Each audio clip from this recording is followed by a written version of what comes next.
El arte de tratar a las mujeres de Arthur Schopenhauer. Introducción. Franco Volpi. Si el mundo nació por un capricho de Dios, entonces la mujer es el ser en el cual el supremo hacedor quiso manifestar a cabalidad el lado impredecible de su insoldable naturaleza. Este postulado, que, de hecho, no dista mucho de las convicciones más arraigadas en el ánimo masculino, debería por sí solo persuadir a cualquier hombre o mujer de la utilidad de este pequeño ensayo. El tema es delicado, pero no puede ser eludido. ¿Qué pueden enseñarnos los filósofos por definición depositarios de la sabiduría, pero en bancarrota en asuntos del amor sobre cómo tratar mujeres? ¿Qué nos aconsejan para manejar sus undívagos comportamientos y frenar, así, este nuestro oscuro objeto del deseo? ¿Qué estrategias sugieren para complacer al gentil sexo? Filósofos y mujeres, un desencuentro. Secular. Desde tiempos antiguos las relaciones entre los filósofos y las mujeres han sido marcadas por un desencuentro irremediable. Si repasamos la historia del pensamiento filosófico desde esta perspectiva, a simple vista se puede tener la impresión de que la filosofía fue y será siempre un asunto meramente masculino. Sin embargo, si miramos bien, veremos cómo no faltan, desde la antigüedad, las figuras de mujeres pensadoras. En el primer siglo a.c., el estoico Apolonio encontró material suficiente para redactar una historia de la filosofía femenina, y Filócoro escribió todo un libro acerca de las filósofas pitagóricas, que fueron, en realidad, una multitud. Pero, nuestra mayor gratitud es con el escritor y erudito Pilles Ménage, asiduo visitante del Hotel de Rámbula, muy admirado por Madame de Lafayette y Madame de Sévigné, que pasó a la historia por la caricatura que de él hizo Molière en el personaje Badius de las mujeres sabias. Recorriendo pacientemente los siglos, Ménage recopiló en 1690 una historia Mulierum Philosopharum, que aún resulta provechosa y divertida de leer. Pero, cabe preguntarse, ¿cómo es que, de todas las venustas filósofas ahí nombradas, no quedó un solo pensamiento, ningún fragmento se salvó de la furia destructiva del tiempo? ¿Fue tal el caso o debemos pensar, con Hegel, que en este campo la historia universal, Weltgeschichte, emitió su veredicto universal, Weltgericht? Es decir, que tal vez, en el fondo, aquellos pensamientos no ameritaron ser conservados. Sea como fuere, la tradición del pensamiento occidental, a pesar de la diversidad de las posiciones, las tendencias y las escuelas que lo constituyen, muestra una inquebrantable capacidad de apartar, por principio o de hecho, al sexo femenino, de excluirlo de un papel activo en la filosofía. Si la comparación no suscitara hilaridad, y si alguien ya no lo propuso, podríamos aventurar la siguiente tesis. Así como Heidegger afirmó que la filosofía occidental se caracteriza por el olvido del ser, nosotros podríamos sostener que ella está signada por un olvido mucho más impactantemente escandaloso, el olvido de la mujer. Desde Tales, escarnecido por una sirvientilla de Tracia, hasta Wittgenstein, enredado con Marguerite, los filósofos han contribuido sistemáticamente a este ostracismo, tanto en la teoría como en la práctica. Una prueba indirecta de este desencuentro es, por ejemplo, el hecho de que ninguno de los filósofos más antiguos, los presocráticos, se hubiera casado. El primero en traspasar ese umbral fue Sócrates, que se casó con Jantipa. Sin embargo, todos sabemos las consecuencias. El mismo Platón, que en todo lo demás consideraba a Sócrates como el modelo, se abstuvo por completo de seguir su ejemplo en este sentido, pese a que en la República reivindica la igualdad de derechos para las mujeres, admitiéndolas realmente en el estudio de la filosofía. Lo malo es que en esta obra, él tan solo presenta una utopía. En el Taimeo, por el contrario, cuando expone la doctrina de la metempsicosis, sostiene que las almas son, en origen, masculinas, aquellas que viven de manera indigna están destinadas a reencarnar en un cuerpo femenino, y si vuelven a comportarse mal, transmigrarán a un cuerpo de animal. De esta forma, termina por asignar a la mujer el estado de ser inferior, a mitad de camino entre el hombre y el animal. Otro seguidor de Sócrates, Antístenes el cínico, afirmaba que el amor es un vicio natural y que si Afrodita se le acercaba lo siguiente, la aniquilaría con una saeta. Clemente Alejandrino, Estromata, 2, 20, 107, 2. A fin de evitar todas clase de problemas, su alumno Diógenes de Sinope recomendaba la práctica del autoerotismo, Diógenes Laercio, Vitae Philosopharum, vi. 2. Para poder encontrar un gran filósofo capaz de mantener un matrimonio normal hay que llegar a Aristóteles, quien, de hecho, logró conciliar la vida contemplativa con la conyugal, se casó con Pitia y con ella tuvo una hija. Además, luego de enviudar, recibió en su casa a otra mujer, Herpilis, que le dio un segundo hijo, Nicómaco. Por el cariño con que en su testamento habla de las dos, podríamos deducir que ambas uniones fueron felices. El estagirita dispuso que los restos de su esposa fuesen colocados al lado de los suyos, y dejó parte de su herencia a Erpilis. Sin embargo, para corroborar cuán arriesgada estaba la idea de la incompatibilidad entre actividad filosófica y presencia femenina, basta ver cómo los siglos le achacaron al inocente maestro de los que saben, una tradición denigratoria que difundiría una imagen poco edificante de sus relaciones con el otro sexo. Se trata del tema de Aristóteles y Fílida, del sabio y la bella cortesana, retomado, a través de la intermediación árabe, de una beta oriental, Panchatantra, presente en distintos cuentos medievales y representaciones artísticas, entre ellas una célebre xilografía de Hans Baldung-Grien. La encantadora Fílida distrae con sus gracias al joven Alejandro, cuya educación había sido confiada por su padre Filipo, rey de Macedonia, a Aristóteles. Este se queja al rey, que le prohíbe al fogoso adolescente verse con la hermosa muchacha. En venganza, ésta le promete al filósofo sus gracias, a condición de que él, andando a gatas, se deje cabalgar por ella. Seducido por sus encantos, Aristóteles acepta ignorante de que la astuta joven había informado al rey del espectáculo. Convertido en el hazmerreír de la corte macedónica, el gran pensador, avergonzado se retira entonces a una isla, para escribir un tratado sobre la perfidia femenina. No es que posteriormente las relaciones entre los filósofos y las mujeres hayan mejorado, ni siquiera en la era moderna. Incluso el mismo Kant, exponente máximo del iluminismo, que eleva a principio el coraje de usar el propio intelecto contra todo preconcepto y autoridad, parece perder con las mujeres la luz de la razón. Es cierto que este filósofo emancipa a la mujer de la sumisión primitiva y bestial al hombre, concediéndole el derecho de la galantería, es decir, la libertad de tener varios amantes. Pero, por otro lado, le niega el derecho al voto, acumulando, con gran prosopopeya, una serie de prejuicios, ironías e impertinencias sobre el sexo femenino, que presenta como el resultado científico de una antropología pragmática. Un ejemplo, las cualidades de la mujer se denominan debilidades. Otro más, el hombre es fácil de descubrir, la mujer, por el contrario, nunca devela su secreto, pese a que, por su locuacidad, difícilmente puede guardar el de otros. O con el matrimonio la mujer se libera, el hombre pierde su libertad. Y sobre la cultura femenina, las mujeres eruditas usan los libros casi como reloj de esos que llevan para mostrar que tienen uno, así muchas veces no ande o esté desajustado. Uno y como esos, más.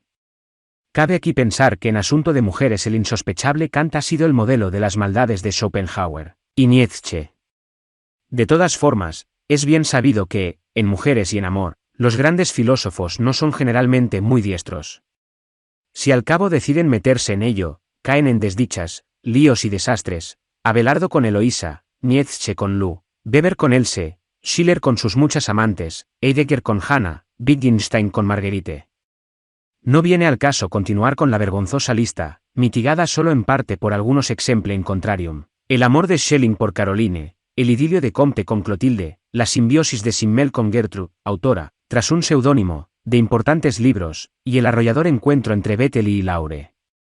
El caso Schopenhauer. Todo lo anterior se resume en una sencilla y única recomendación hermenéutica. Durante la lectura del presente tratado hay que tener presentes los condicionamientos y las circunstancias, es decir, el gran peso de la tradición machista y los prejuicios atávicos que gravitan sobre la pluma de Schopenhauer. No obstante, hay que reconocerle, al menos, el mérito de haber tomado en serio el problema de la relación entre la filosofía y las mujeres. Después de él, y después de Nietzsche, ya no será posible ignorar este problema. A decir verdad, ya en los tiempos de Schopenhauer el clima estaba cambiando.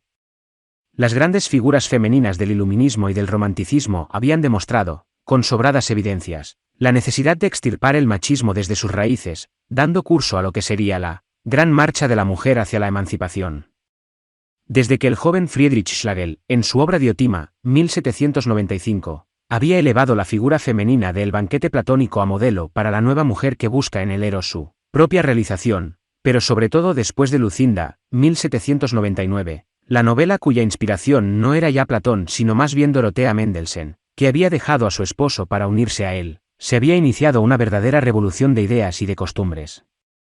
Junto a Dorothea, todo un batallón de figuras femeninas personificaba, desinhibidamente, la nueva moda. Germaine de Staël, amante de Talleyrand, quien tuvo una turbulenta relación con Benjamin Constant y luego otra más tranquila y espiritual con el propio Schlegel. Caroline Michaelis, la señora Lucifer, que, tras la muerte de su primer marido, volvió a casarse con August Wilhelm Schlegel y después con Schelling, Henriette Herz, que le enseñó hebreo al exaltado Wilhelm von Humboldt e italiano a Schleiermacher. También Caroline von Gunderrode, la desdichada amante de Creuzer, obligada al suicidio por su pasión, Bettina Brentano, Regel Barnagen von Ense y muchas más. Johanna Troisinger-Schopenhauer, madre de nuestro Arthur, pertenecía a este batallón de mujeres y tenía grandes ambiciones literarias. La edición, que ella misma ordenó, de sus obras completas resumen de viajes, novelas, diarios, y hasta un estudio sobre Jan van Eyck y la pintura flamenca alcanza 24 volúmenes. Luego del suicidio de su esposo, se mudó a Weimar, en ese entonces trastornada por el avance de Napoleón hacia el corazón de Prusia. Johanna formó a su alrededor un círculo literario frecuentado, entre otros, por Goethe, Wieland, los dos Schlegel y Tieck, tres libre de toda inhibición. También llevó a su casa a un joven amante, Friedrich Müller von Gerstenberg.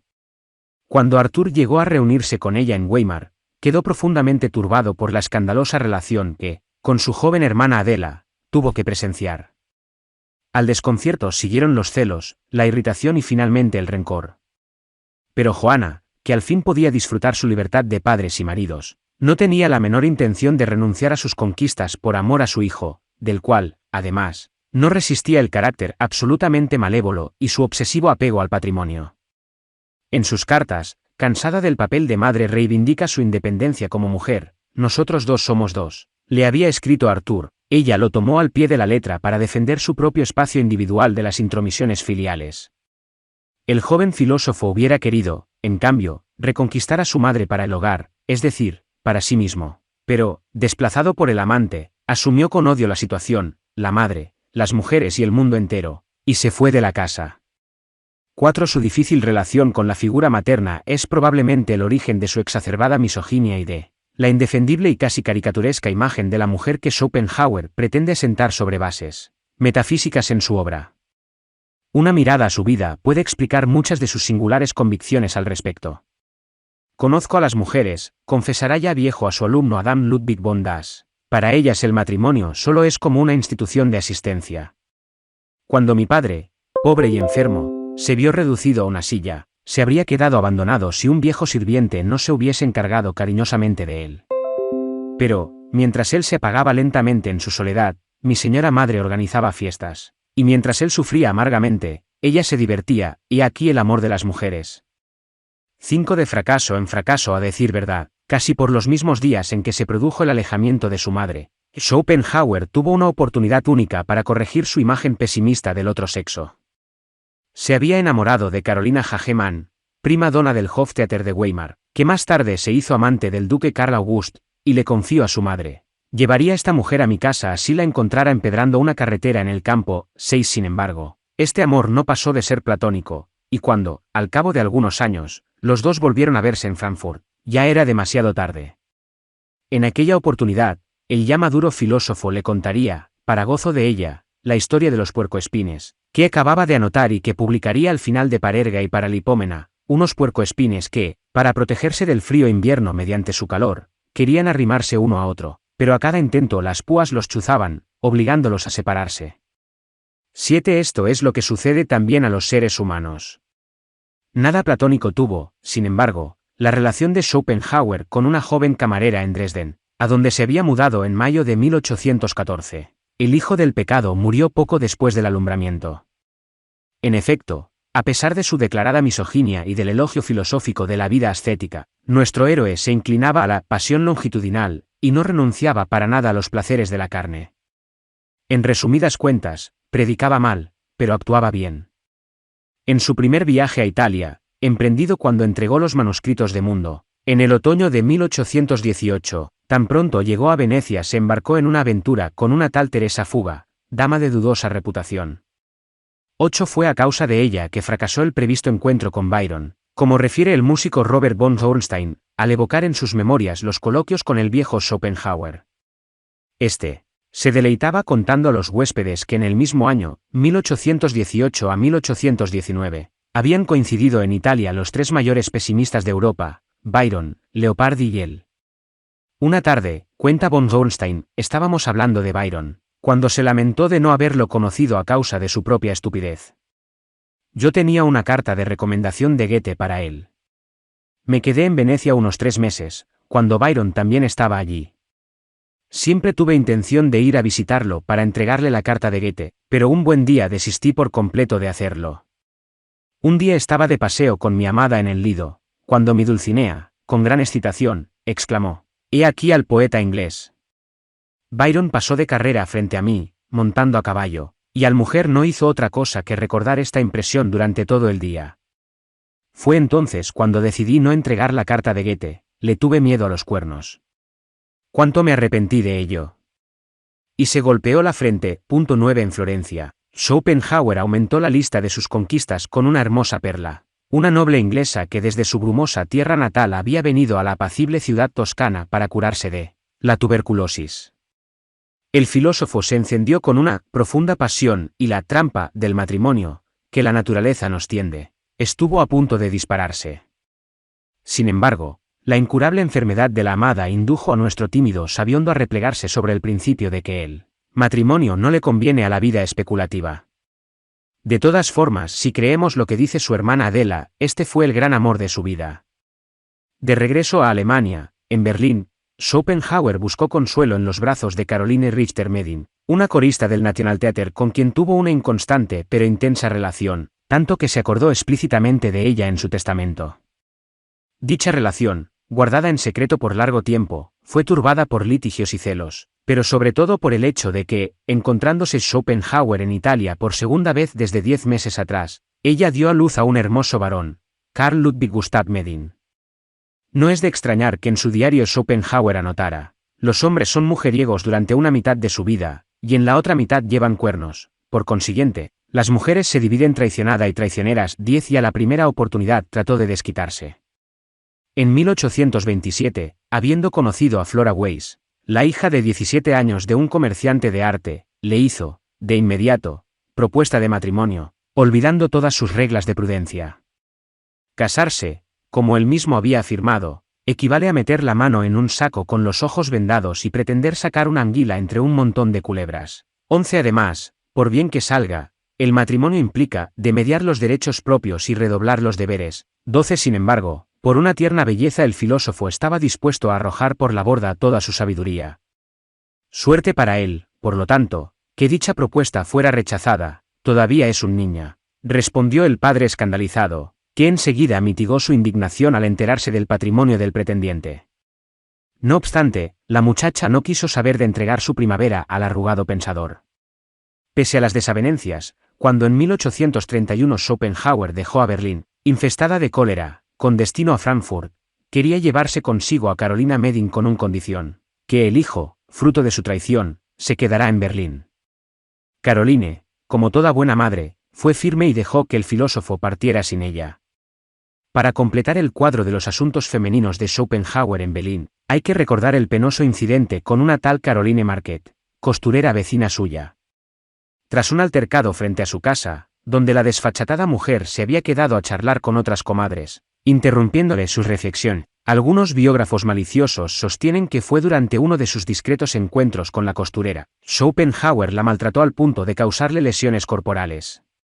Tras una serie de procesos judiciales que duraron unos 5 años, fue condenado por real injuria a pagarle una renta vitalicia. Tras la muerte de la mujer, haciendo un juego de palabras, el filósofo anotó: «Obit annus, edit onus». Al desaparecer la vieja, desaparece la obligación. Así, pues, de fracaso en fracaso, nuestro héroe, tras mudarse a Frankfurt, llegó a la firme determinación de renunciar definitivamente al matrimonio. Mas no del todo a las mujeres, es decir, a una petite liaison, si nécessaire. Allí tuvo, no sabemos de quién, otro hijo ilegítimo, que murió poco después del parto. Dulcis in fundo la vejez le reservaría una sorpresa a Schopenhauer. Mientras el Nilo va llegando al Cairo, podemos leer en sus cartas el alivio por haberse liberado de las cadenas del sexo y de aquella oscura fuerza metafísica que es la voluntad. Pero, justamente, en ese momento, Cupido le lanza un último e inocuo dardo: una joven escultora, Elizabeth Ney, que con miras a esculpir su busto, lo visita en el otoño de 1859, quedándose en su casa casi un mes.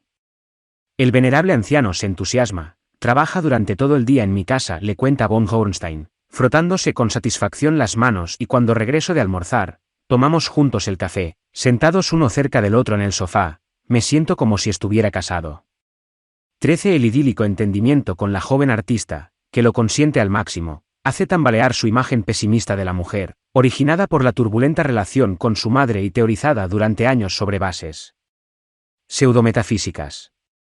En una tardía retractación, confía a una amiga de Malwida von Meisenbuch su evolución a un juicio más favorable. Sobre las mujeres no he dicho aún mi última palabra. Creo que la mujer, si logra salir de la multitud, más bien, si logra elevarse por encima de ella, puede crecer indefinidamente, y aún más que el hombre, a quien la edad le fija una frontera, en tanto que la mujer se desarrolla cada día más. 14. Así no sea verdad, es una muy buena ocurrencia.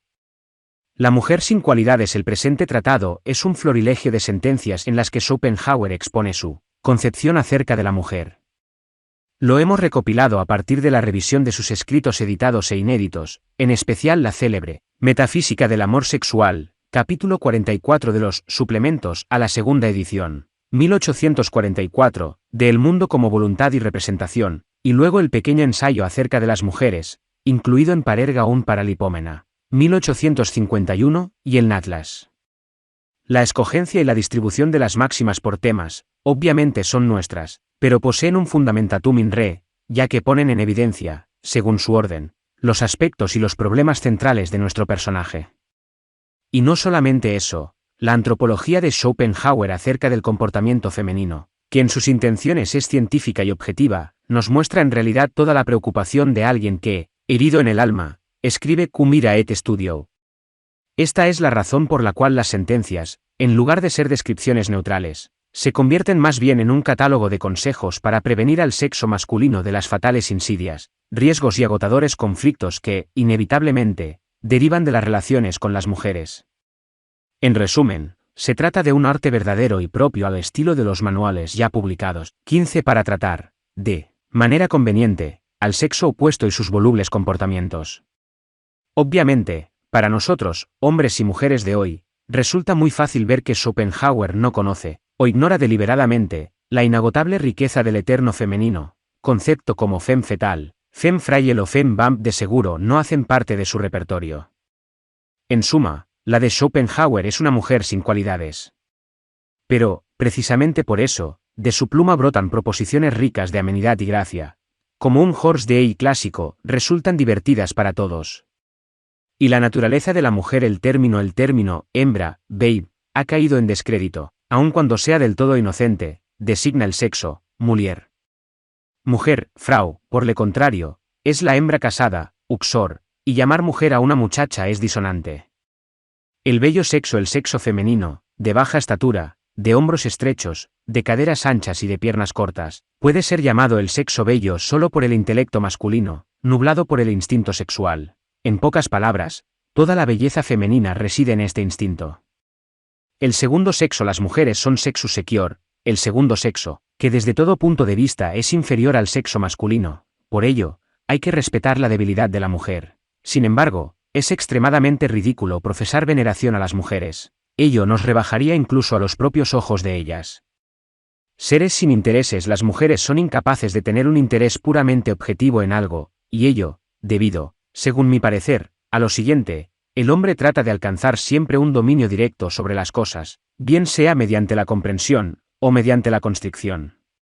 La mujer, con un dominio indirecto, es decir, por medio del hombre, el único al que puede dominar directamente. Por tanto, está en la naturaleza de las mujeres considerar todo solo como un medio para conquistar al macho, y su interés hacia cualquier otra cosa es siempre solo un interés simulado, una sencilla estratagema, es decir, que todo se reduce a coqueterías y monadas. Bastaría con observar el objeto y la calidad de su atención en un concierto, una ópera o una obra de teatro, con ver, por ejemplo, la despreocupación infantil con que prosiguen sus conversaciones durante los pasajes más bellos de las mayores obras maestras.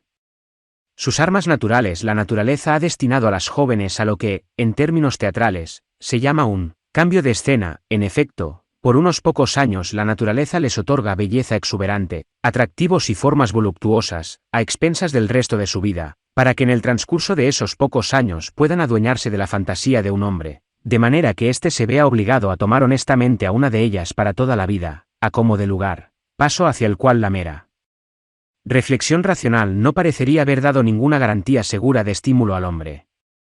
Por ello, la naturaleza proveyó a la hembra, como a cualquier otra criatura, de las armas y las herramientas que requiere para asegurar su existencia y por el tiempo que las necesite, pero, ahí, también la naturaleza actuó con su acostumbrada parsimonia.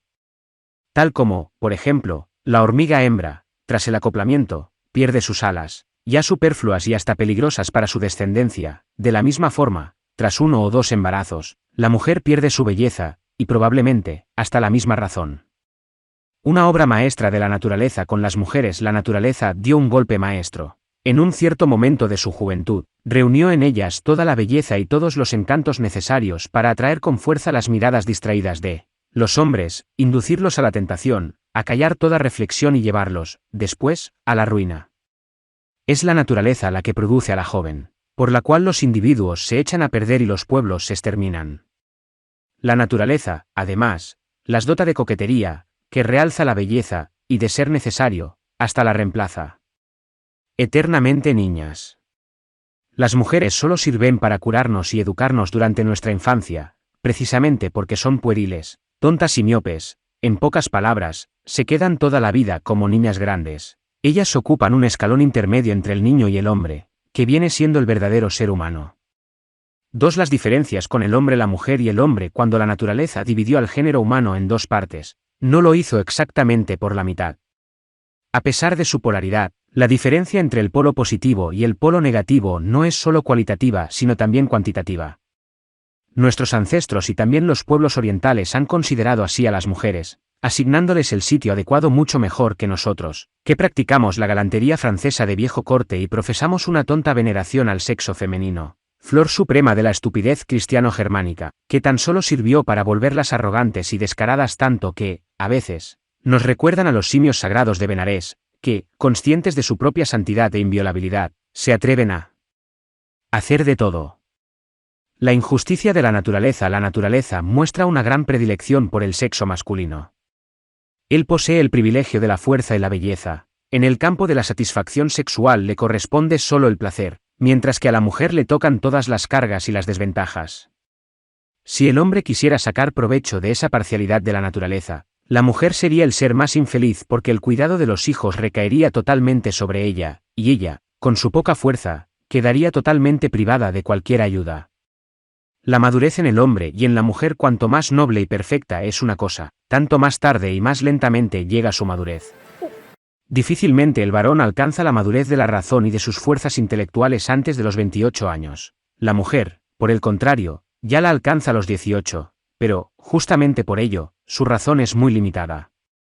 Por tal motivo se quedan niñas toda la vida, tan solo ven lo que les queda más cerca, viven apegadas al presente, confunden la apariencia de las cosas con la sustancia y prefieren las tonterías a los asuntos más importantes. La vanidad femenina y masculina. La vanidad de las mujeres, así no fuese mayor que la de los hombres, posee un aspecto muy negativo, está enfocada totalmente hacia objetos materiales, es decir, hacia la belleza de su propia persona, y por ende, hacia el lujo, los adornos y la magnificencia. Todo ello, aunado a su escasa inteligencia, hace que sea más propensa al despilfarro. Por ello un antiguo sabio dijo, la mujer es despilfarradora por naturaleza. La vanidad de los hombres, por el contrario, se enfoca a menudo hacia privilegios no materiales, como la inteligencia y la erudición, la valentía, y cosas de este estilo. El honor sexual masculino y femenino. El honor sexual se divide en honor femenino y honor masculino.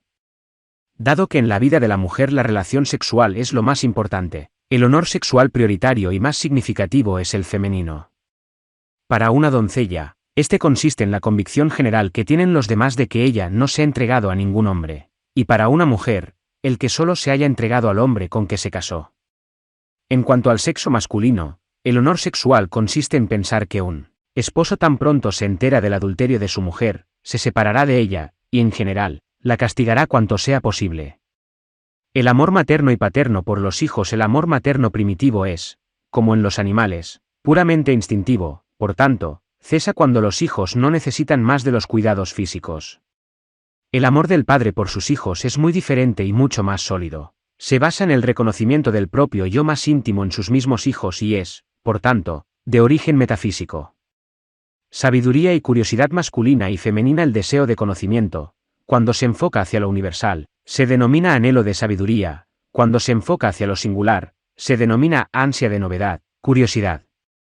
Los niños demuestran, por lo general, deseo de aprender, las niñas, por el contrario, demuestran solo curiosidad, a veces en grado asombroso y marcado, a menudo, por una exasperante ingenuidad. Es aquí cuando ya se anuncia la inclinación específica del sexo femenino hacia lo particular y su insensibilidad hacia lo universal.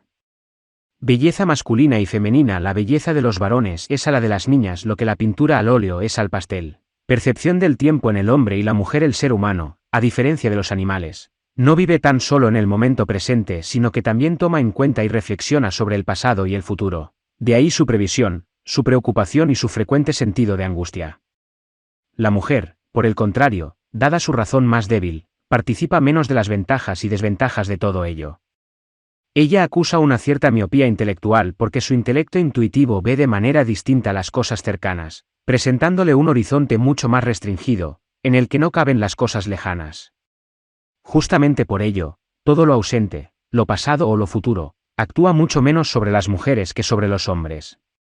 De allí deriva también la tendencia, mucho más frecuente en las mujeres, al despilfarro, que llega a veces a la insensatez. Pese a las muchas desventajas de esta situación, también ofrece un lado positivo. La mujer se cala mucho más que nosotros en el presente y, por ende, lo disfruta más, mientras éste sea tolerable. De ahí esa especial serenidad de la mujer, que le permite brindarle al hombre cargado de preocupaciones horas placenteras de descanso. 3. Sus tareas naturales. Coito y gravidez. El coito es sobre todo asunto del hombre, la gravidez, por el contrario, solo de la mujer. Humildad y paciencia. Ya la simple vista de la figura femenina nos permite ver que la mujer no está destinada a grandes trabajos, ni espirituales ni físicos. Ella paga la culpa de vivir, no actuando sino sufriendo con los dolores del parto, con los cuidados del niño y con la sumisión al hombre, del que tiene que ser una compañera paciente y tranquila. Misión de la mujer. Las mujeres están destinadas exclusivamente a la propagación del género humano, y allí termina su tarea.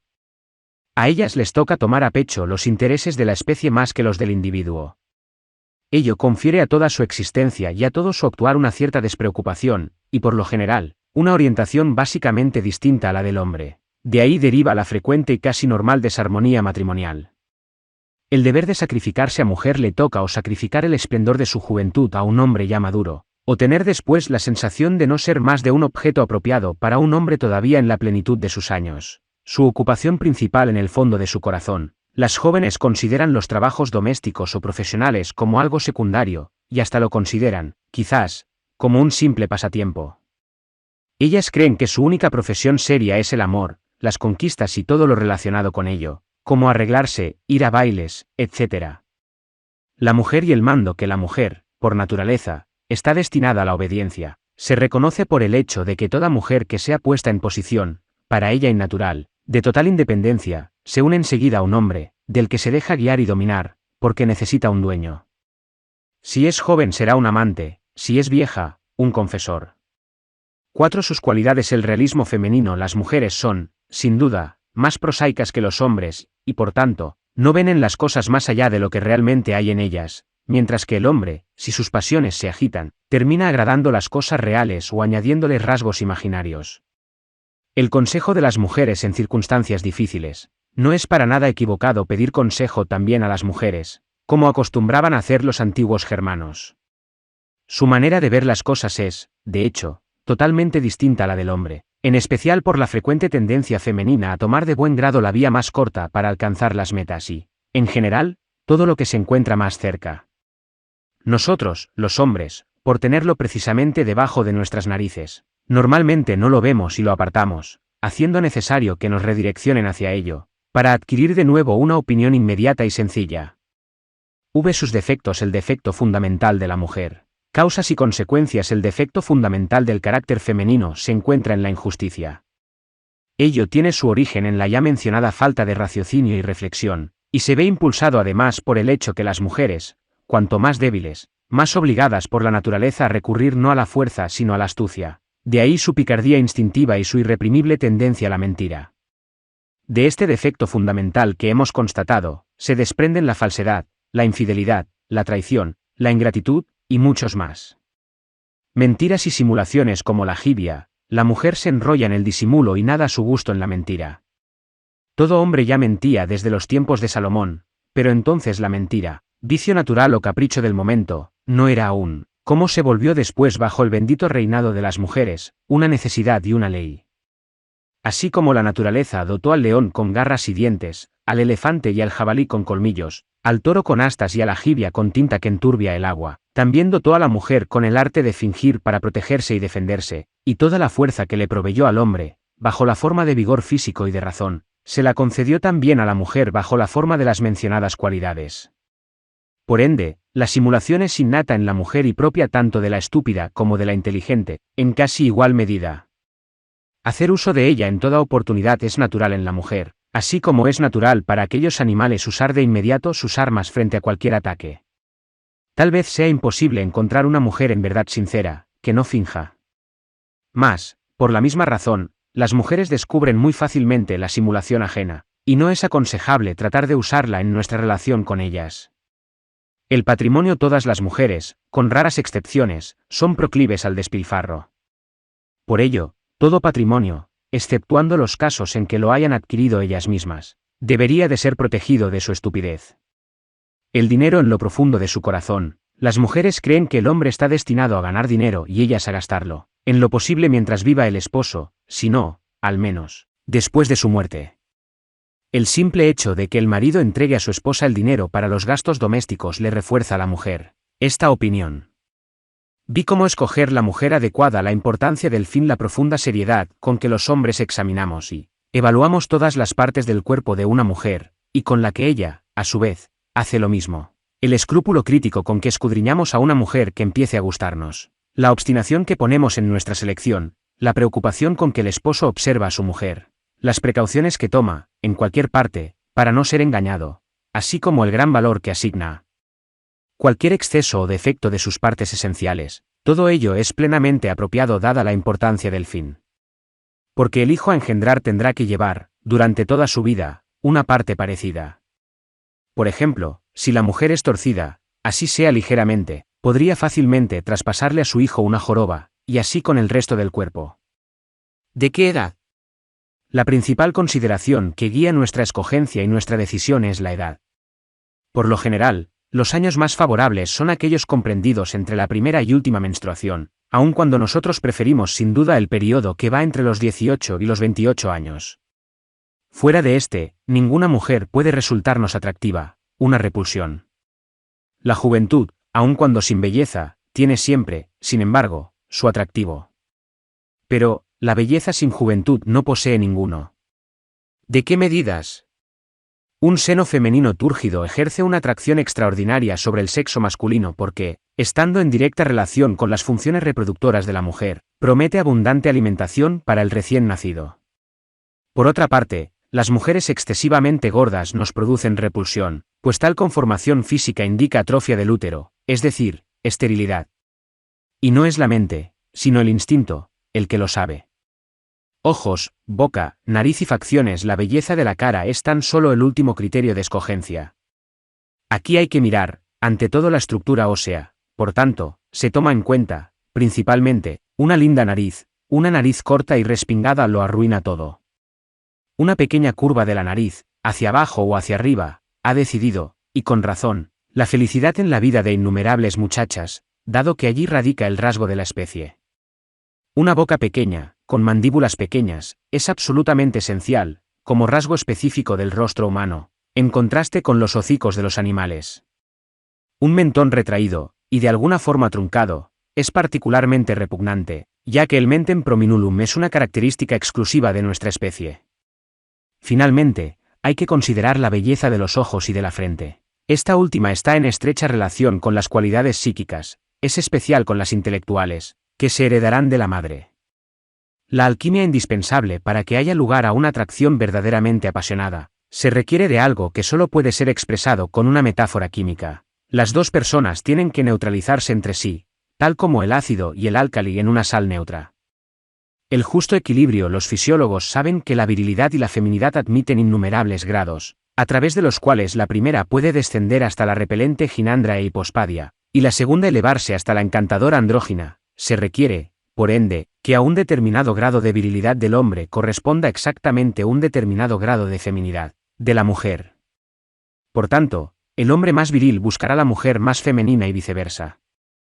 De igual forma, todo individuo buscará su correspondencia respectiva a su grado de sexualidad.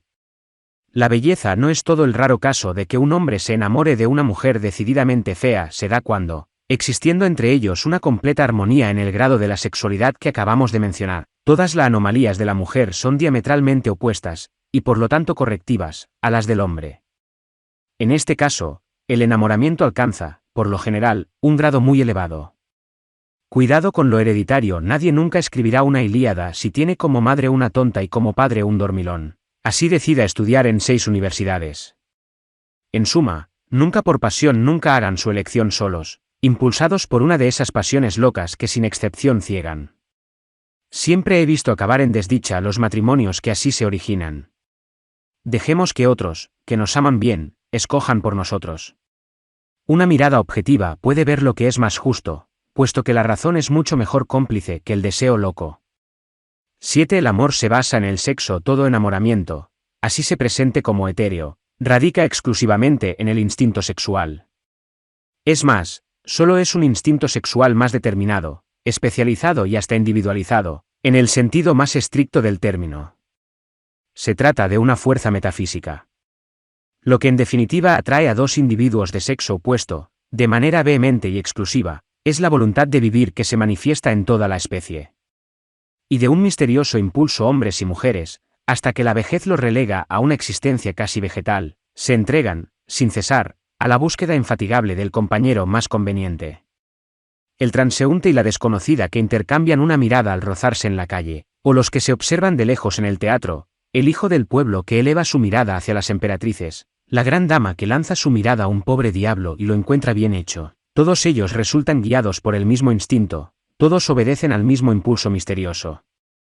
Una boca sonriente, que muestra unos dientes bonitos, os hace soñar todo un día porque la belleza de los dientes, que juega un papel tan importante y determinante en el desarrollo de las funciones digestivas, es eminentemente hereditaria. Una pierna elegante y un pie lleno de gracia os precipitan hacia peligrosas emociones. Pero, no hay que creer que ello se debe a que unas piernas dignas de Diana sobre unos pies bien hechos sean, según Jesús Sirácides, como columnas de oro sobre bases de plata. Se debe a que las menores dimensiones del tarso y metatarso diferencian al hombre y a la mujer de todos sus hermanos del reino animal. Si una boca fina y el óvalo sutil del rostro os extasían es porque la angostura de las mandíbulas es una de las peculiaridades del rostro humano. Si un mentón no pronunciado no os agrada es porque la protuberancia del mentón, mentem prominulum, es rasgo exclusivo de la raza humana. Una locura esta marcada y recíproca pasión de los futuros padres, que todo reduce excepto a sí misma, es un devaneo sin igual, en que el enamorado estaría dispuesto a entregar todos los bienes del mundo para poder copular con one determinada mujer, que, en realidad, no le daría un placer mayor del que obtendría con cualquier otra mujer. Es ciego. La voluntad de la especie es mucho más fuerte que la del individuo, de manera que le hará cerrar los ojos al enamorado sobre todos los rasgos que le sean repugnantes, le hará pasar por encima de todo, le hará desconocer todo y él e inducirá a amarrarse para siempre al objeto de su pasión. Así lo ciega esta ilusión, que, tan pronto satisfaga la voluntad de la especie, se desvanecerá, dejándole atado a la odiosa compañera de su vida. Solo así se puede explicar que a menudo veamos hombres muy racionales y excelentes atados a esas víboras y demonios de sus mujeres, y no entendamos cómo pudieron haber hecho esa elección. ¿Comedia o tragedia? El enamoramiento de los seres humanos tiene a menudo ribetes cómicos, otras veces trágicos. Unos y otros se dan porque los hombres, poseídos por el espíritu de la especie, son dominados por éste hasta el punto de no pertenecer más a sí mismos. Es poesía la sensación de obrar en asuntos de importancia muy trascendente. Encumbra el enamoramiento por encima de todas las cosas terrenas, por encima de sí mismo, y confiere a sus deseos, muy físicos, un halo tan metafísico que el amor termina convertido en un episodio poético hasta en la vida del hombre más prosaico. No es la religión de la belleza, para ustedes el amor es una religión.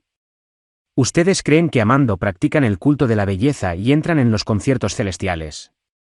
No se exalten tanto con las palabras. Ustedes sencillamente están resolviendo, sin saberlo, un problema de armonías fisiológicas.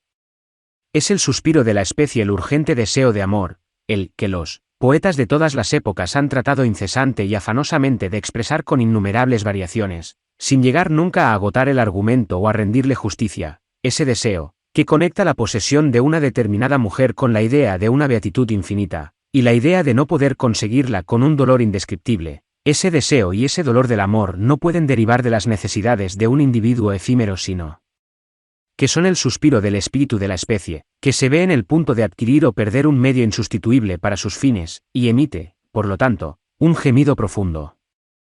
Es una trama oculta. Si nosotros miramos en la trama de la vida, vemos que los hombres, sumergidos en la miseria y el sufrimiento, se afanan con todas sus fuerzas por satisfacer sus infinitas necesidades y por evitar el dolor en sus múltiples formas, sin poder esperar a cambio otra cosa que el hecho de conservar, por un breve lapso, precisamente esa atormentada existencia individual. Sin embargo, en medio de aquella trama, podemos ver las miradas que se cruzan dos enamorados, derritiéndose en su deseo.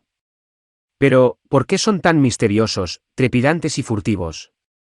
Porque aquellos enamorados son unos traidores. Traman a escondidas perpetuar todas aquellas miserias y todos aquellos tormentos que, de otra forma, pronto tendrían un final que ellos quieren impedir, tal como, antes que ellos, lo impidieron sus semejantes.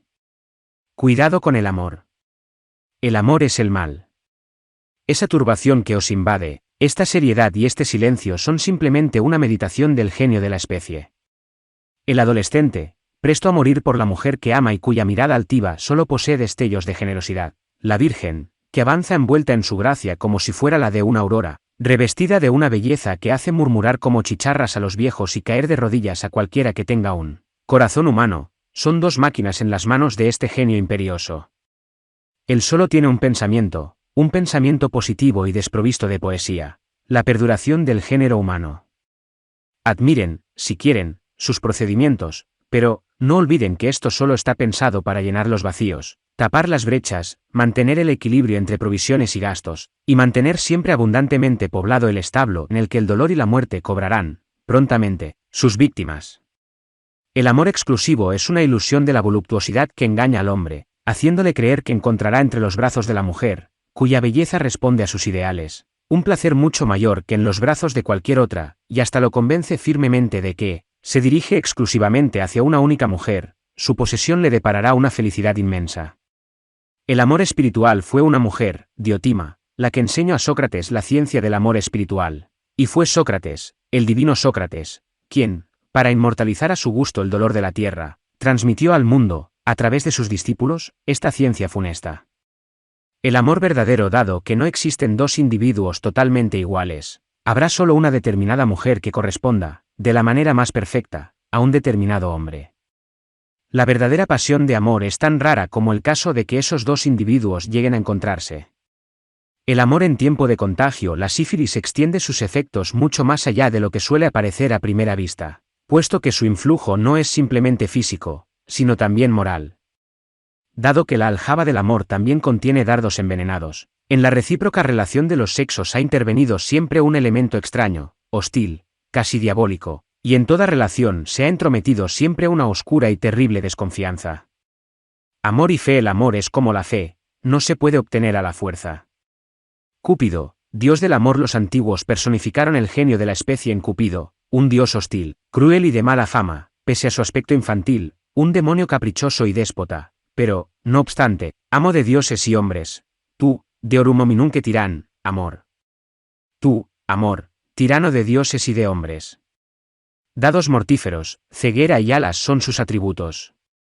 Estas últimas aluden a la inconstancia, que por lo regular entra en juego con la desilusión, consecuencia de la satisfacción.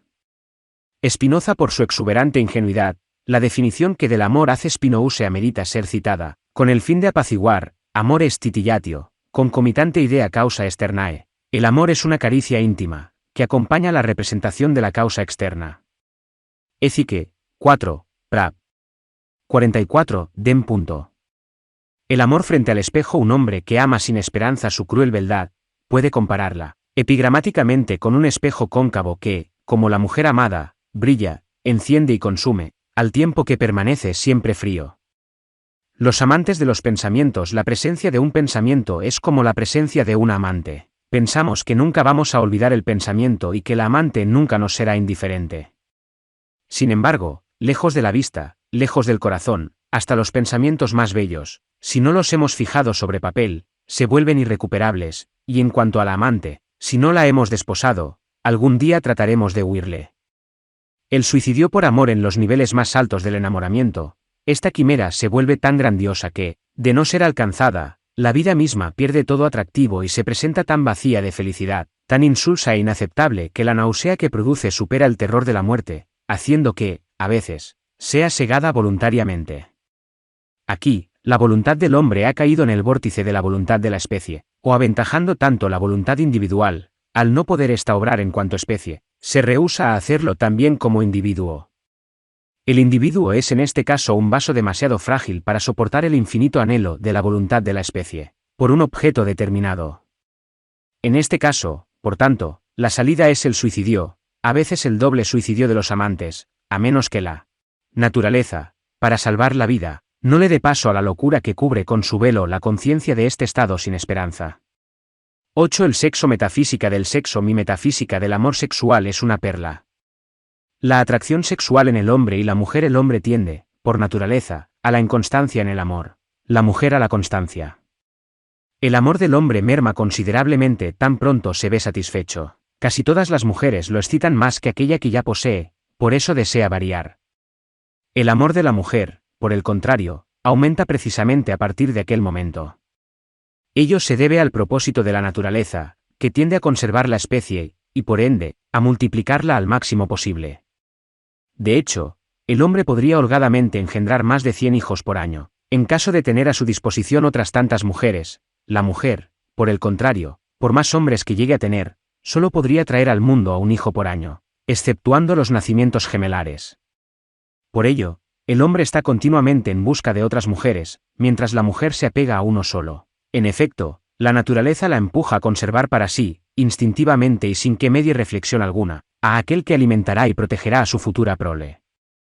La satisfacción sexual en el hombre y en la mujer desde su nacimiento hasta la muerte. Al hombre le resulta imposible satisfacer su apetito sexual de manera legítima, a menos que no enviude pronto. Para la mujer, limitarse a tener un único hombre, en la flor de sus años y durante su corto periodo de fertilidad, es una condición innatural. Ella debe guardar para uno solo lo que para él es demasiado y lo que, a su vez, muchos otros desean. Y en tal renuncia, ella se ve obligada a privarse de sí misma. Valoremos bien esto. Tanto más, cuando en todo momento el número de hombres en condición de aparearse dobla el de las mujeres aptas para ello, razón por la cual toda mujer es objeto constante de propuestas, tanto que las espera cuando un hombre se le acerca. La esclavitud del sexo en el hombre y en la mujer. El dominio natural de la mujer sobre el sexo masculino, mediante la atracción de la satisfacción sexual, dura cerca de 16 años. A los 40 años la mujer es incapaz de satisfacer al hombre. El impulso sexual del hombre dura más del doble. El sexo como instinto. En verdad se cree que el hombre no posee casi ningún instinto, a excepción quizás de aquel del recién nacido que busca y se aferra al seno materno.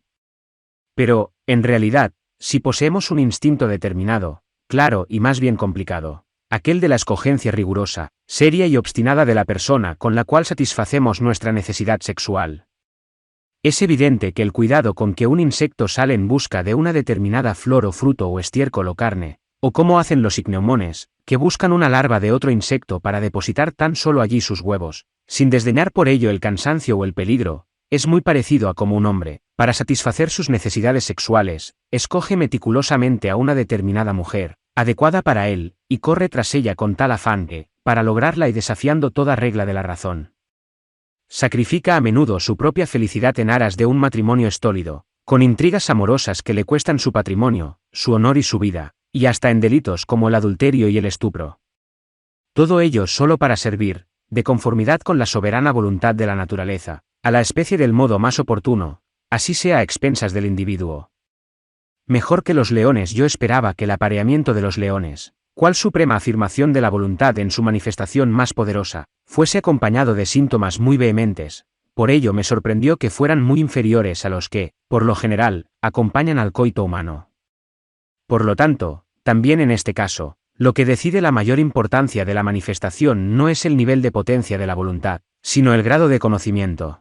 De la misma forma que el sonido no es reforzado tanto por el grosor de la cuerda como por la amplitud de la caja de resonancia. El deseo sexual. El deseo sexual, sobre todo cuando se concentra en el enamoramiento y se focaliza en una determinada mujer, es la quinta esencia del engaño de este noble mundo, promete indecible, infinita y extraordinariamente tanto, para luego cumplir miserablemente poco. El instinto sexual. Los caprichos que derivan del instinto sexual son muy parecidos a los fuegos fatuos, nos engañan del modo más vivo, pero si vamos tras de ellos nos conducen a un pantano y luego, se desvanecen. Y su apagamiento, el apagamiento del impulso sexual es, en sí, absolutamente reprobable ya que es la afirmación más fuerte de la vida. Odio y amor sexual. El amor sexual es compatible hasta con un odio extremo por su objeto. He aquí por qué el mismo Platón lo paragonó con el amor de los lobos por las ovejas. La barba y el sexo. La barba, al ser casi una máscara, debería ser prohibida por la policía. Además, como distintivo del sexo en medio de la cara, es obscena y por eso les gusta a las mujeres.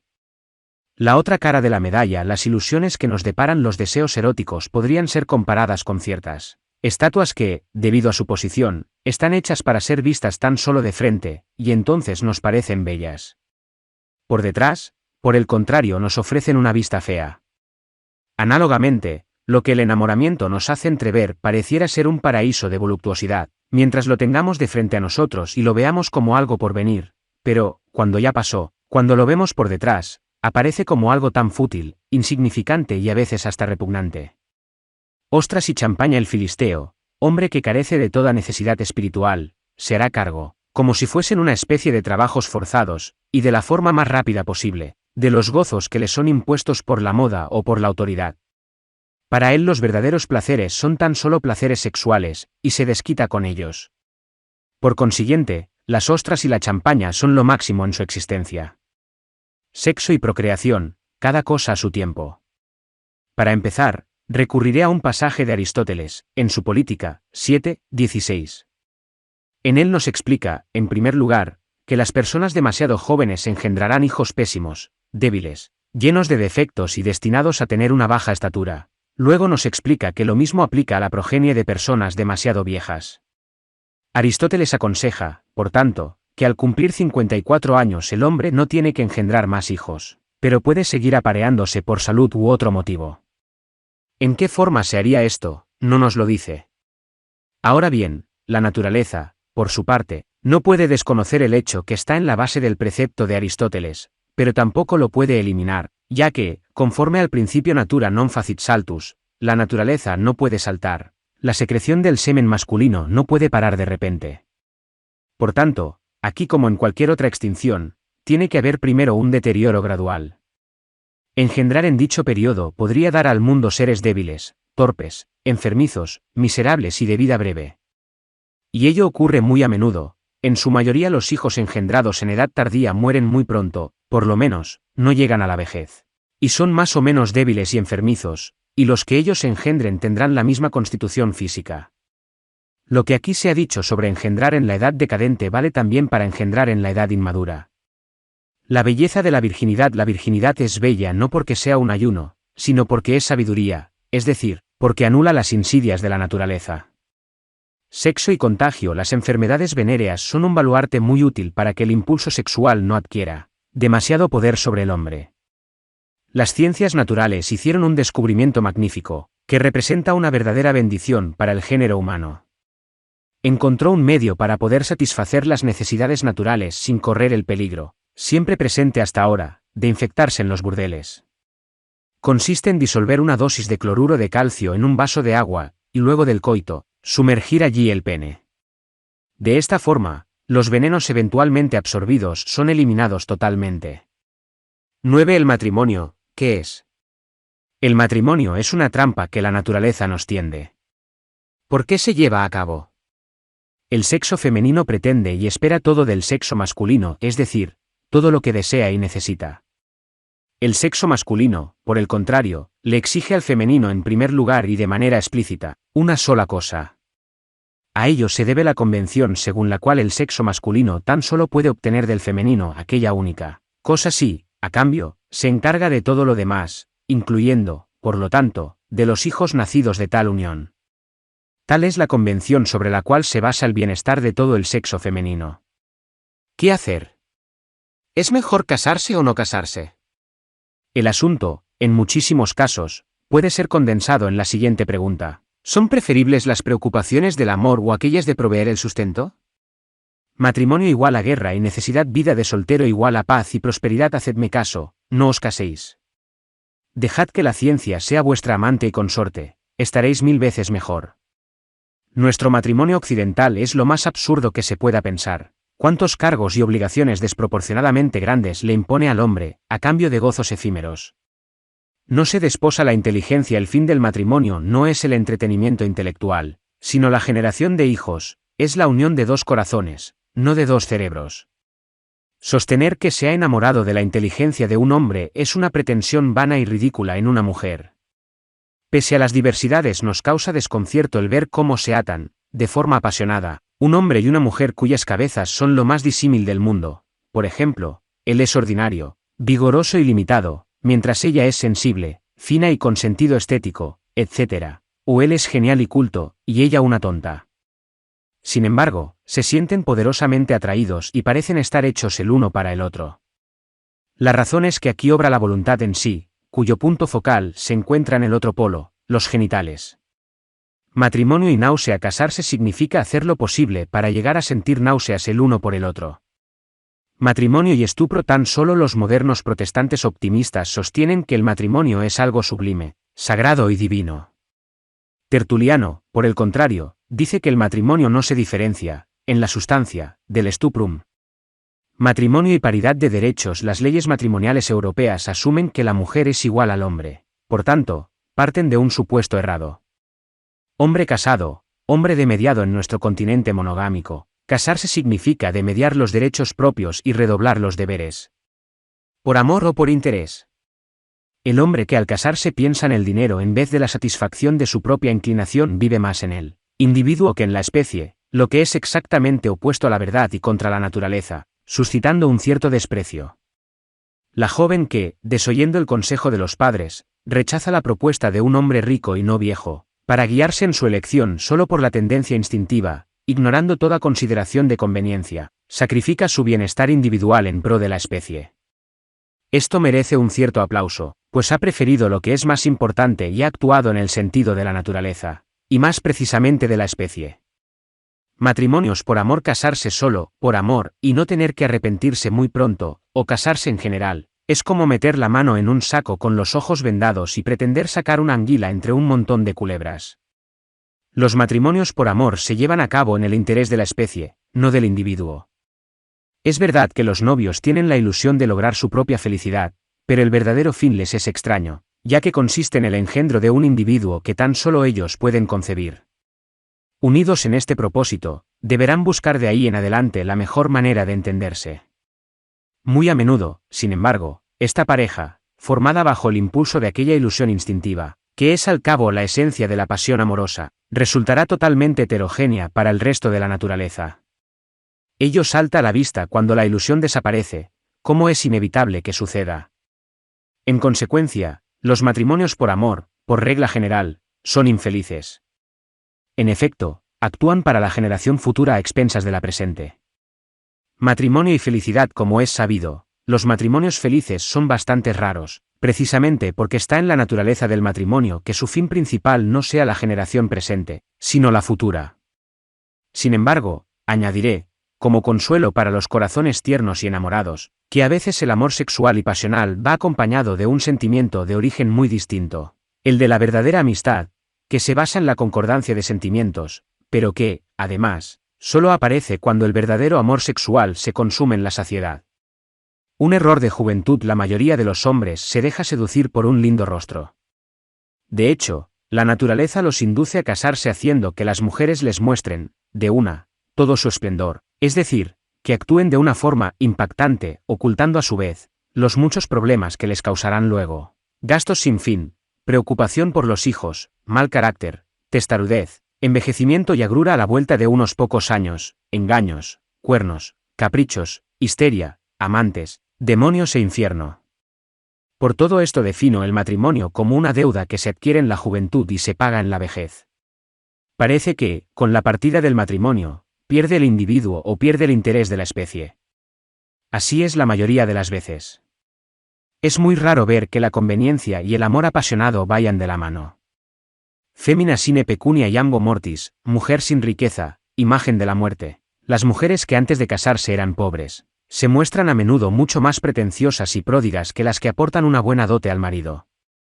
Sin embargo, quisiera aconsejar, al que se case con una muchacha pobre, que no le deje luego como herencia todo su capital sino una pequeña renta, y que tenga especial cuidado de que el patrimonio de los hijos no acabe en sus manos. Si de todas formas no podéis dejar de casaros, casaos con una mujer rica, cuando no lo seáis vosotros. Las mujeres ricas, por lo menos, saben administrar la casa mejor que las otras, que no conocen el valor del dinero porque nunca lo tuvieron. Esposa e hijos. Entre lo que uno posee no incluye a la esposa y a los hijos, porque es más pertinente decir que uno es poseído por ellos. Matrimonio y seguro, experiencias personales. Conozco muy bien a las mujeres. Para ellas el matrimonio solo es como una institución de asistencia. Cuando mi padre, pobre y enfermo, se vio reducido a una silla, se habría quedado abandonado si un viejo sirviente no se hubiese encargado cariñosamente de él. Pero, mientras él sufría amargamente, ella se divertía. He aquí el amor de las mujeres. No pagues el boleto por nada. Cuanto más sabio y sensato es uno, tanto peor se siente de haberse atado a la mitad insensata de la humanidad, con razón, puesto que dicha atadura representa, por su parte, una locura mucho mayor. Es más, si uno ha llegado a los 40 años sin haberse echado sobre los hombros la carga de una mujer y de unos hijos, tiene que haber aprendido muy poco para desear hacerlo después. Es como el que habiendo hecho a pie ya las 3/4 partes del recorrido de un bus, quisiera adquirir un boleto para el trayecto completo. Único argumento posible a favor del matrimonio. Finalmente, a favor del matrimonio solo queda la reflexión de que seremos atendidos en la vejez y en la enfermedad y que podremos tener nuestro propio hogar. Pero, estas también me parecen ventajas ilusorias. ¿Acaso mi madre cuidó de mi padre cuando él enfermó? Que las viudas sean quemadas con el cadáver de su esposo, es sin lugar a dudas una costumbre repugnante. Pero, que los bienes acumulados por el esposo a lo largo de una vida de trabajo, animado por la idea de estarlo haciendo por sus hijos, sean luego dilapidados por la viuda y su amante, es igualmente repugnante. El adulterio, masculino y femenino. La fidelidad conyugal es artificial en el hombre y natural en la mujer. Por ello, el adulterio femenino es mucho más imperdonable que el del hombre, tanto objetivamente en razón de las consecuencias, como subjetivamente por ser innatural. El adulterio es aún peor que el peor robo. El honor del esposo exige que éste castigue el adulterio de su esposa y se vengue con la separación u otra decisión. Si, por el contrario, lo sabe y tolera, entonces se verá avergonzado por parte del corps, gremio, masculino. Ello, sin embargo, no adquiere ribetes tan drásticos como en el caso del sexo femenino, dado que en el hombre la relación sexual reviste un papel subordinado, y él resulta involucrado en muchas otras relaciones de la más diversa índole. El honor femenino determina que no haya ningún concúbito extraconyugal, pues sólo así el enemigo, los hombres, se verá obligado a la capitulación, el matrimonio. Por ello, todo concúbito extraconyugal, en cuanto traición a favor del enemigo, será castigado por el corps, gremio, femenino mediante el desprecio de las culpables y la expulsión del corps. El honor masculino exige que no se cometa ningún adulterio, ya que sólo así el enemigo, las mujeres, se verá obligado por lo menos a respetar la capitulación obtenida, el matrimonio. Por ello, el que tolere a sabiendas el adulterio de su esposa se verá castigado con el desprecio, en cuanto traidor del corps masculino. X, monogamia o poligamia. La monogamia es contra natura. Ningún continente es sexualmente tan corrupto como Europa, a causa del matrimonio monogámico contra natura. Y contra la razón. Desde un punto de vista racional, no se entiende por qué un hombre, cuya esposa padece una enfermedad crónica, se queda estéril, o, con el correr de los años, se vuelve muy vieja para él, no pueda tomar una segunda esposa adjunta. Crea desequilibrio en la monogamia. El hombre recibe demasiado en lo inmediato y muy poco en el largo plazo. Para la mujer es lo contrario. Proporciones engañosas al producir mujeres en cantidad casi proporcional a la de los hombres, pero concederles la capacidad de engendrar y procurar placer al hombre tan solo durante la mitad de su tiempo. La naturaleza ha trastornado desde un principio la relación entre los sexos. La igualdad en la cantidad parece sugerir la monogamia. Sin embargo, un hombre tan solo obtiene satisfacción de una sola mujer la mitad del tiempo de su capacidad de procrear, por tanto debería tomar una segunda mujer cuando la primera se marchite. No obstante, para cada hombre solo se contempla exclusivamente una mujer. Lo que la mujer pierde en duración lo recupera en cantidad. Ella es capaz de satisfacer simultáneamente a 2 o 3 varones vigorosos, sin deterioro. En la monogamia, ella emplea solo la mitad de sus capacidades y satisface solo la mitad de sus deseos. Poligamia, obviamente. No haya razón para discutir sobre la poligamia. Más bien, hay que aceptarla como un hecho existente donde quiera, quedando solo la tarea de reglamentarla. De hecho, ¿dónde están los verdaderos monógamos? Todos nosotros vivimos al menos por un cierto tiempo, aunque normalmente siempre, en la poligamia. Por tanto, dado que todo varón necesita de varias hembras, nada es más justo que permitirle, o más bien imponerle, tener muchas mujeres. Con ello, también la mujer es reconducida a su condición correcta y natural de ser subordinado, y la dama, este monstruo de la civilización cristiano-germánica, con sus ridículas pretensiones de respeto y veneración, se verá borrada de la faz de la tierra, y tendríamos tan solo mujeres, mas no más mujeres desgraciadas, de las cuales Europa está hoy día repleta. Es benéfica para las mujeres. Para el sexo femenino, considerado en su conjunto, la poligamia es un verdadero beneficio. Y los mormones lo que le procura tantas conversiones a la secta de los mormones es la eliminación de la monogamia, que resulta contraria a la naturaleza. Sin poligamia. Al no existir la institución de la poligamia, los hombres resultan ser mujeriegos durante una mitad de su vida, y cornudos durante la otra. En consecuencia, las mujeres se dividen en traicionadas o traidoras. Al que se case muy joven, le tocará más tarde arrastrar tras de sí a una vieja. Al que se case muy tarde, le tocarán primero enfermedades venéreas y luego cuernos. Poligamia y suegras. La poligamia ofrecería, entre otras, la ventaja de que el hombre no tendría una relación muy estrecha con sus suegros, el terror a los cuales impide hoy innumerables matrimonios. Empero, se tendrían 10 suegras en vez de una. 11. Los derechos de la mujer. Derechos e inteligencia. Cuando las leyes les concedieron a las mujeres los mismos derechos que a los hombres, habrían tenido que concederles también una inteligencia masculina. Las mujeres y los curas. A las mujeres, como a los curas, no hay que hacerles concesión alguna. El derecho hereditario que la propiedad obtenida con dificultad, a costa de grandes esfuerzos y trabajo pesado y permanente, caiga luego en manos de mujeres que, por su insensatez, la dilapidan en breve tiempo, es un absurdo grande y frecuente, que debería de ser impedido, limitando el derecho de las mujeres a la herencia. Opino que la mejor solución sería que las mujeres, tanto viudas como hijas, tengan el derecho de heredar tan solo una renta vitalicia, asegurada mediante hipotecas, y no bienes inmuebles o capital, exceptuando aquellos casos en que no hubiera descendencia masculina. El derecho sobre el patrimonio. Los que acumulan patrimonio son los hombres, no las mujeres, por lo tanto, ellas no tienen derecho alguno a su posesión incondicional, ni pueden ser autorizadas para administrarlo.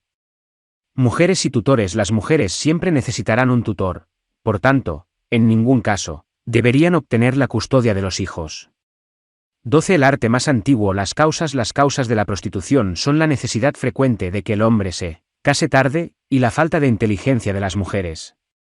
Víctimas de la monogamia. Al contrario de lo que sucede en los pueblos poligámicos, donde toda mujer encuentra quien la mantenga, en los pueblos monogámicos el número de mujeres casadas es limitado, quedando un remanente infinito de mujeres privadas de sustento. En las clases altas, estas vegetan como solteras inútiles, mientras en las clases bajas se ven obligadas a asumir trabajos duros, inadecuados para ellas, o se prostituyen, cayendo en una vida triste y deshonrosa. Tan solo en Londres hay unas 80.000 prostitutas. ¿Son ellas, acaso, otra cosa que mujeres tremendamente perjudicadas por la institución monogámica, verdaderas víctimas humanas sacrificadas en el altar de la monogamia? Doloroso pero necesario. Las prostitutas llevan una vida triste y afrentosa, pero, dadas las circunstancias, son necesarias para satisfacer los requerimientos del sexo masculino, y en tal calidad, Representan a una clase reconocida oficialmente, con el propósito específico de proteger de los seductores a las mujeres privilegiadas por el destino, que ya encontraron marido o que tienen derecho a poder encontrarlo. 13 mujeres y cultura. Las mujeres y el arte con sobrada razón podríamos llamar al sexo femenino, no tanto el bello sexo sino más bien el sexo no estético. En realidad, las mujeres carecen de verdadera compresión y sensibilidad hacia la poesía y las artes figurativas, y cuando aparentan tenerlas, es en realidad solo una monería al servicio de su coquetería. A teatro razón tenían los griegos al no permitir, según se dice, la asistencia de mujeres a los espectáculos teatrales, pues de esa forma se podía escuchar bien. En nuestro tiempo podría añadirse o sustituirse el adagio taceat mulier in ecclesie, que calle la mujer en la iglesia, por taceat mulier in teatro, que calle la mujer en el teatro, y escribirlo en letras grandes sobre el telón. Mujeres, filosofía y poesía. La meta acostumbrada de la llamada carrera de los jóvenes de sexo masculino es tan solo aquella de convertirse en bestias de carga de una mujer. Para los mejores de ellos, por lo general, la esposa viene siendo tan solo un pecado de la juventud. El tiempo libre que ellos ganan para sus mujeres, trabajando duro todo el día, es un bien que el filósofo requiere para sí. El hombre casado lleva sobre sus hombros todo el peso de la vida, el soltero tan solo la mitad. El que se dedica a las musas debe hacer parte de este último grupo. Es fácil ver que casi todos los filósofos verdaderos permanecieron solteros: Descartes, Leibniz, Malebranche, Spinoza y Kant, entre otros. Los filósofos antiguos no hacen parte de este grupo porque, en aquel tiempo, las mujeres mantenían una posición subordinada. De sobra son conocidas las penurias de Sócrates, y Aristóteles fue un maestro de la corte. Los grandes poetas, por el contrario, fueron todos casados e infelices. Shakespeare, en especial, con doble par de cuernos.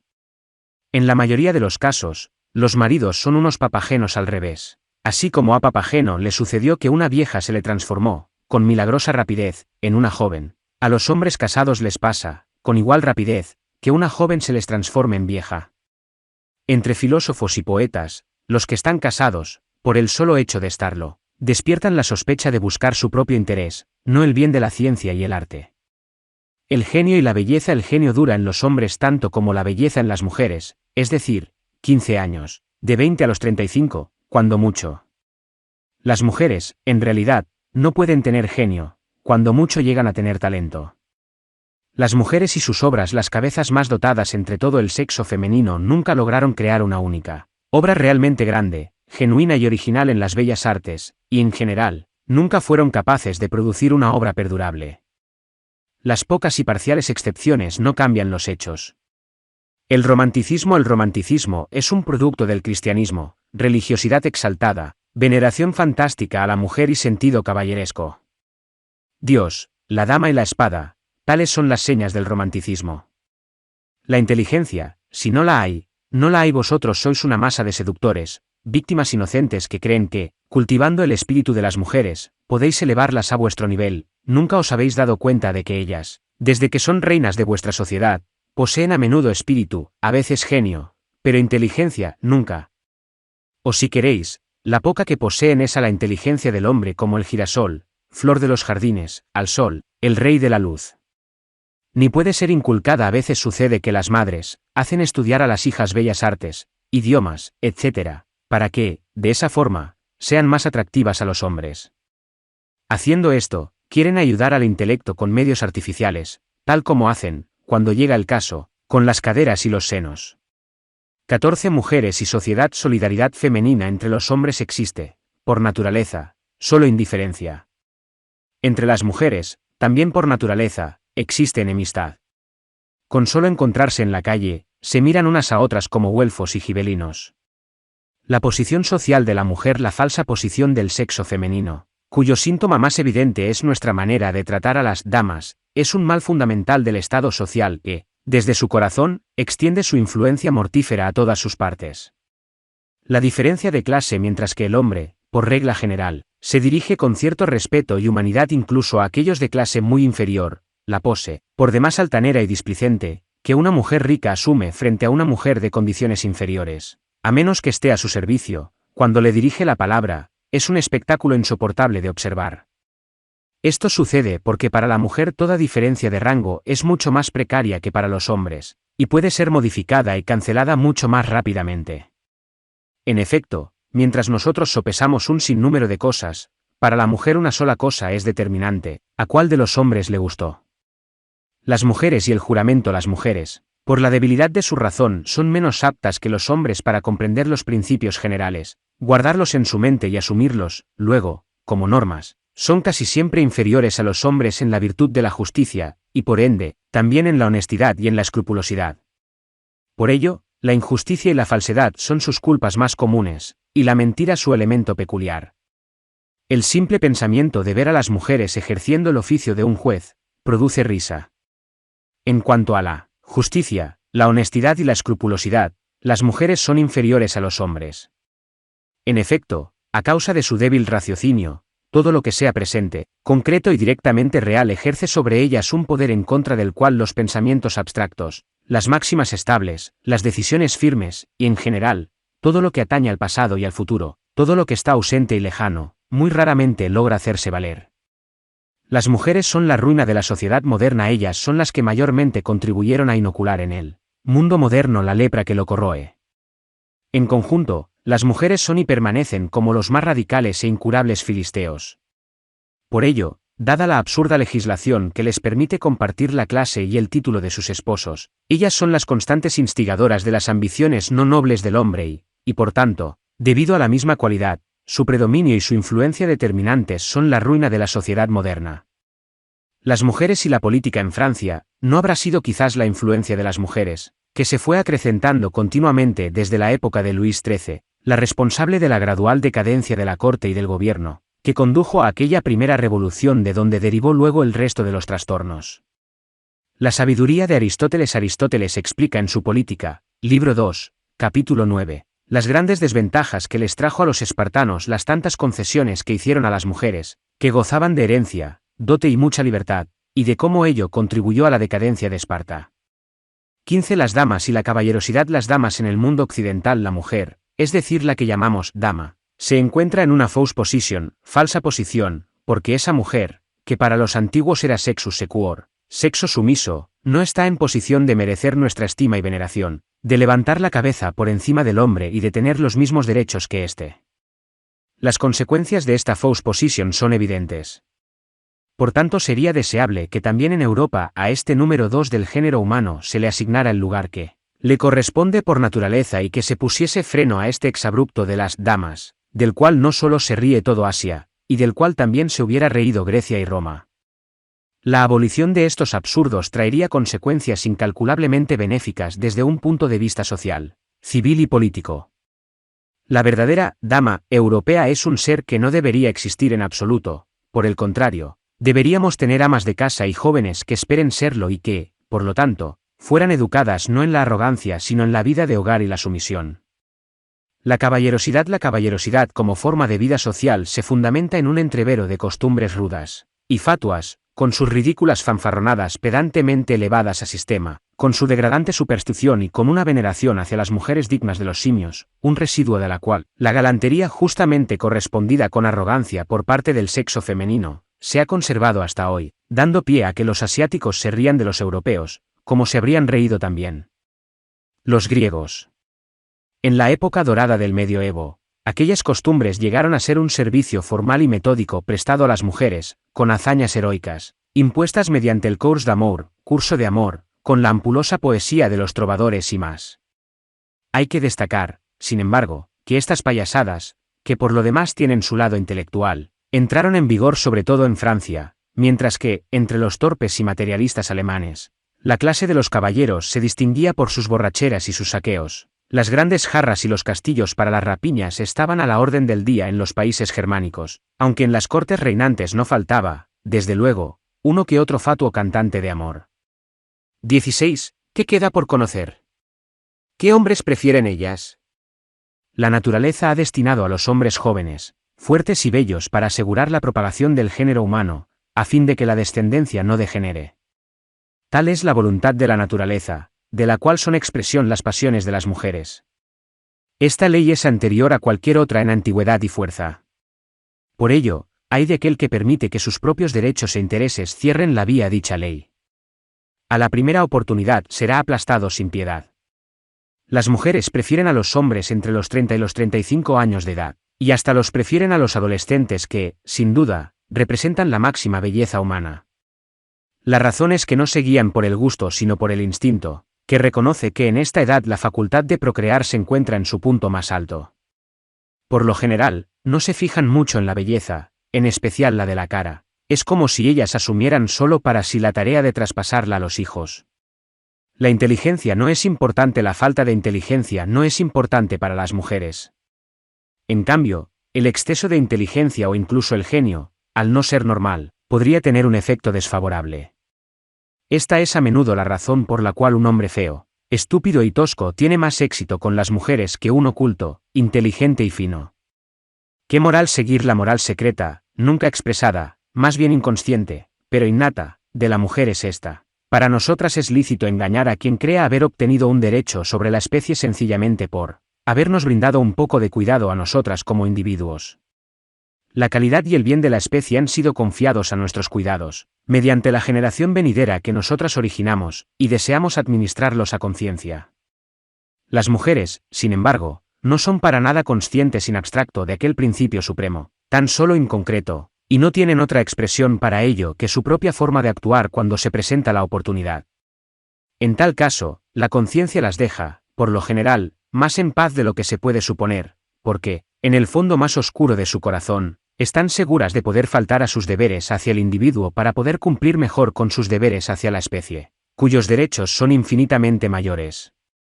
Donde fueres, haz lo que vieres. En algunos países existe la mala costumbre de que las mujeres lleven fardos sobre su cabeza, lo cual no deja de causar un efecto negativo sobre su cerebro, intelecto. Hasta los hotentotes en casi todos los pueblos de la tierra, antiguos y modernos, incluso los hotentotes, la propiedad pasa en herencia solo a la descendencia masculina. Tan solo en Europa esta costumbre fue abolida, mas no por la clase aristocrática. ¡Viva el Oriente! Tendríamos que añorar el Oriente. Allí el hombre, una vez había provisto techo y alimento para sus mujeres, no tenía que ocuparse más de ellas. Podía ir a la guerra, ejercitarse en las armas, escuchar a los sabios, evitando así aquel envilecimiento que pone a un hombre valiente a los pies de una tonta. En fin, era libre, ya que muchas mujeres lo protegían de un único amor. Entre los límites de la razón, solo infundiéndoles temor puede mantenerse a las mujeres dentro de los límites de la razón. En el matrimonio es necesario mantenerlas dentro de estos límites, ya que con ellas se comparte lo mejor que uno tiene, así con ello se pierda en felicidad y amor lo que se gana en autoridad. Esperar al acecho. La memoria es un ente caprichoso y bizarro, comparable a una muchacha joven, a veces se rehúsa, de forma totalmente inesperada, a dar lo que ha dado cientos de veces, y luego, cuando ya no pensamos más en ello, nos lo trae por su propia iniciativa. No imites a Petrarca. No ha habido uno sino muchos Petrarques, que han tenido que arrastrar tras de sí toda su vida, como una cadena, como una bola de hierro atada al pie, su sed de amor insatisfecha, confiando sus suspiros a la soledad de los bosques. Si la pasión de Petrarca hubiese sido satisfecha, su canto hubiera enmudecido desde entonces, como el de los pájaros tan pronto desoban. Tampoco a Kant. Permíteme, para aliviar un poco el discurso, hacer una comparación jocosa y hasta frívola, comparar a Kant, con su tendencia a mistificarse a sí mismo, con un hombre que durante un baile de máscaras danza toda la noche con una mujer disfrazada y piensa haberla conquistado, hasta que, al final del baile, la mujer se quita la máscara y resulta ser su esposa. Planificación de los nacimientos. Si se pudiera castrar a todos los bribones y encerrar en un convento a todas las tontas sin cerebro, si se pudiera asignar a todo hombre de carácter noble un harén entero y proveer a las doncellas, dotadas de ingenio e inteligencia, verdaderos hombres, pronto nacería una generación que eclipsaría la época de Pericles. Rechazar los ofrecimientos. Ninguna mujer, exceptuando las prostitutas declaradas, se ofrecerá de manera espontánea. Por más bella que sea, una mujer se arriesga a un rechazo, puesto que a menudo las enfermedades, los malestares, los compromisos y la quisquillosidad le quitan al hombre todo deseo, y un refus sería un golpe mortal para su vanidad. Por el contrario, tan pronto hayamos dado el primer paso, tranquilizándolas frente a ese peligro, quedaremos a la par y las encontraremos más accesibles. Vanidad de vanidades. Obtener los favores de una mujer muy bella solo mediante la propia personalidad es tal vez un placer mayor para la vanidad que para los sentidos, por cuanto se tiene la certeza de que la propia personalidad es un equivalente de aquella persona apreciada, admirada y divinizada sobre las demás. También por esto el amor desdeñado es tan doloroso, sobre todo si va unido a unos celos infundados.